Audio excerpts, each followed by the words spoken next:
Quero falar agora sobre essa história envolvendo Leila Pereira e Vasco da Gama. Muita gente acreditando que a presidente do Palmeiras vai comprar a SAF do Vasco. E essa impressão se dá pelo empréstimo de 80 milhões de reais feito pela Crefisa ao Vasco da Gama.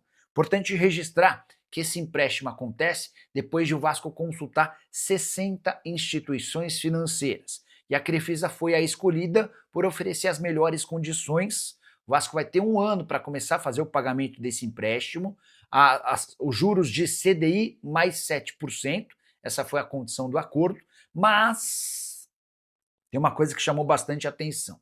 Por conta desses 80 milhões de reais de empréstimo, a Crefisa tem até junho de 2026 o poder de dar aval ou não a um eventual comprador da SAF vascaína. Pedrinho disse que não está muito preocupado com essa questão, porque ele entende que nesse processo de reformulação do Vasco, de saneamento das contas, dificilmente vai haver um negócio perto de fechar até junho do ano que vem. A expectativa do Pedrinho é de que o Vasco vá se acertando de dentro para fora e se torne um clube mais interessante para possíveis investidores a partir da metade do ano que vem, o que não impediria isso, esse tempo que há de necessidade não faria com que o Vasco perdesse eventuais negócios em caso de propostas. Mas muita gente que lembra da história entre José Roberto Lamacchia, o marido da Leila Pereira, e o Pedrinho, imagina que esse pode ser o primeiro passo para que o clube seja comprado. O Lamacchia foi um apoiador importante da campanha do Pedrinho enquanto candidato à presidência. Na oportunidade, ele especulou a possibilidade de compra da SAF do Vasco e desistiu por conta da pressão de conselheiros palmeirenses. O Lamacchia é conselheiro do Palmeiras. Depois o Lamacchia prometeu, ainda quando o Pedrinho era candidato, que compraria os name rights do estádio. Essa ideia acabou sendo abolida também. E diante desse cenário dá para dizer até que o Pedrinho ficou bastante frustrado com o Lamacchia e com a Leila, porque imaginava ter um apoio que não foi confirmado assim que ele tomou posse. Esse empréstimo de 80 milhões de reais é uma reaproximação, é uma retomada nas relações. Eu não descartaria que mais para frente Leila Pereira e José Roberto Lamacchia pudessem ter alguma relação mais efetiva com o Cruz Maltino. Mas isso só deve acontecer depois de dezembro de 2027, quando a Leila deixa de ser presidente do Palmeiras, se ela e o marido levarem adiante qualquer relação comercial mais séria do que esse empréstimo feito ao Cruz Maltino, você pode ter certeza que a pressão sobre ela e seu marido no Palmeiras será gigante, sem precedentes.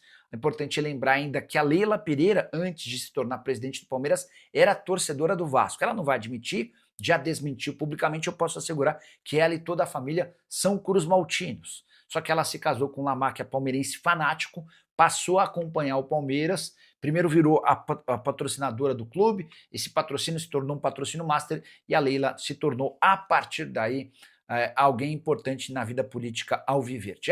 Só para arrematar, não faz parte dos sonhos da Leila ser dona da SAF do Vasco. O próximo passo, assim que deixar o Palmeiras, é assumir um papel de protagonismo na CBF ou numa liga que pode ser formada juntando todos os clubes de futebol do Brasil. Bora falar agora sobre Ryan. O atacante do Vasco segue causando e deixando excelente impressão. Com os 2 gols do triunfo por 4-3 contra o Vitória nesse domingo, ele chegou a uma marca impactante. Nesse momento, o Ryan é o maior artilheiro do mundo entre atletas com menos de 19 anos de idade. Ele e Lamine Yamal, sim, o grande astro do Barcelona, e o Ryan somam 14 gols na temporada de 2025. Com a observação importante de que o Lamine Yamal, nesse ano de 2025, tem o primeiro semestre da temporada passada e esses 3 meses de agosto, setembro e outubro na nova temporada. O calendário europeu é diferente do nosso. Mas, para efeito de contabilidade, levando em consideração apenas os gols marcados em 2025, são 14 gols para o Ryan, 14 gols para o Lamine Yamal. Nenhum outro jogador com menos de 19 anos de idade no mundo tem tantos gols quanto a dupla. A grande diferença é que o Lamine Yamal soma 10 assistências. Só para deixar o número. O Lamine Yamal soma 15 assistências contra apenas uma do Ryan. Então, se eles estão empatados em gols, na hora de dar passes para gol, há uma grande diferença em favor do jogador do Barcelona. Só para completar, contar que o Ryan também é o artilheiro do Vasco em competições nacionais nessa temporada. 13 gols para ele, 13 gols para o Verratti por competições nacionais, entenda Copa do Brasil e Campeonato Brasileiro. Só para arrematar de vez em relação ao Vasco, notícia importante. Cruz Maltino mudou os termos do empréstimo com a Crefisa. Você lembra, né? Na semana passada as partes se acertaram para um empréstimo de 80 milhões de reais. O que estava pegando, especialmente para torcedores do Vasco, é que se não houvesse a devolução do dinheiro, a Crefisa passaria a ter 20% das ações da SAF, um absurdo, levando em consideração que 80 milhões de reais não podem equivaler a 20% das ações do clube. Pois bem, o Vasco reclamou e a Crefisa aceitou que, se não houver o pagamento, José Roberto Lamarque e Leila Pereira passam a ser donos de 10% das ações do Cruz Maltino. Hora de falar sobre John Textor. Cheguei a contar para vocês que durante a segunda-feira, entre setoristas do Botafogo, existia uma especulação grande sobre a possibilidade dele ser excluído do comando do Botafogo, tudo por conta da briga dele com representantes do Grupo Eagle. O Textor resolveu falar em entrevista ao GE, primeiro para caçoar, para zoar o Vasco, e depois para assegurar que segue dando as ordens no Botafogo. Abre aspas para o empresário americano, abre aspas, não somos o Vasco, o João Paulo comanda o clube social e eles têm várias opiniões. Eles têm 10% do Botafogo, estão sempre convidados para colaborar quando quiserem, mas a Eagle Football tem 90%. Não somos o Vasco. Isso não é a 777. Temos bons acionistas e a governança do clube está boa. Não precisa de mudanças. Depois ele foi perguntado, e aí, Textor, e esse papo que vem da Europa dando conta de que você vai cair?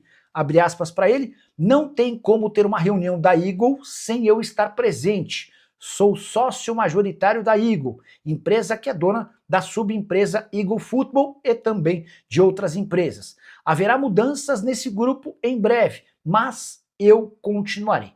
Só é importante contar que, apesar de todo esse otimismo do Textor, ele não tem o moral todo junto ao Grupo Eagle porque ele fez uma série de promessas, pegou dinheiro emprestado e não devolveu. Até por isso, hoje, representantes do Grupo Eagle tentam tirá-lo, sim, à força do comando do Botafogo.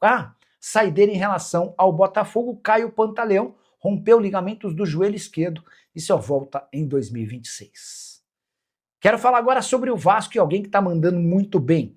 Admar Lopes, executivo de futebol Cruz Maltino, cara de poucas entrevistas, mais de um trabalho extremamente interessante em pouco mais de 3 meses. Além de solucionar problemas financeiros, ele reformulou o elenco e melhorou bastante o Vasco. Chegaram Cauã Barros, Thiago Mendes, Andrés Gomes, Robert Renan, Matheus França e Carlos Cuesta. Com exceção ao Cauã Barros, que já pertencia ao Vasco e estava emprestado ao América, todos os outros reforços jogavam no futebol europeu.